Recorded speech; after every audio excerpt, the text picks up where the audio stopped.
যুক্তরাজ্যে গর্ভবতী এক নারী নিজেকে ক্লিনার হিসেবে পরিচয় দিয়ে ১০৫ মিলিয়ন পাউন্ডের বেশি মূল্যের প্রাসাদ থেকে ৫ লাখ পাউন্ড মূল্যের গহনা চুরি করেছে। গত ৫ ফেব্রুয়ারি এই ঘটনা ঘটে।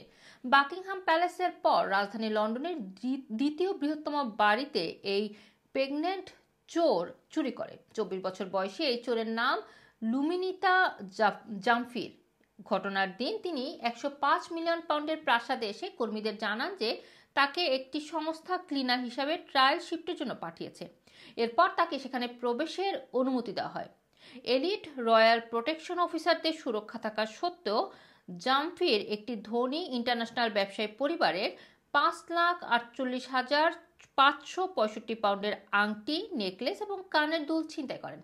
এর আগে জামফির আরও দুটি ডাকাতি করেন। এর মধ্যে লন্ডনের প্রপার্টি মোগলে একটি চুরি এবং একজন প্রপার্টি ম্যানেজারের বাড়ি থেকে ৫০,০০০ পাউন্ড বেশি মূল্যের ঘড়ি, ক্যাফলিঙ্ক এবং নগদ টাকা চুরি করে। পরবর্তীতে টিস্যুতে রেখে যাওয়া ডিএনএ এভিডেন্স এবং সিসিটিভি ফুটেজ দেখে তাকে আটক করা হয়, তবে লুটরে কোনো জিনিস উদ্ধার করা হয়নি।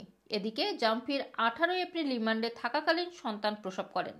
গত ১৩ মে ৩টি চুরির অভিযোগ স্বীকার করার পর এখন তাকে দীর্ঘ কারাদণ্ডের মুখোমুখি হতে হচ্ছে। নবজাতক শিশুটিকে কোলে নিয়ে এইচএমপি ব্রোন্সফিল্ড থেকে ভিডিও লিঙ্কের মাধ্যমে উডগ্রিন ক্রাউন কোর্টে হাজির হন তিনি। প্রসিকিউটর টিম জনসন জানান, নিজেকে হাউস স্টাফ পরিচয় দিয়ে জামফির বিলাসবহুল বাসভবনে ডাকাতি করেন। এভাবে মিলিয়ন পাউন্ডেরও বেশি প্রাইসের গহনা তিনি চুরি করেন। চুরির পরে সিসিটিভি ফুটেজে পুলিশকে সরবরাহ করা হলে জামফিরকে পুলিশ শনাক্ত করে এবং গ্রেপ্তার করে। জামফিরের বিরুদ্ধে আগেও চুরি এবং দোকানপাট ডাকাতির 4টি অভিযোগ রয়েছে। আগামী 11 জুন তার সাজা ঘোষণা করা হবে। রুমানা রাখি, রানা টিভি, লন্ডন।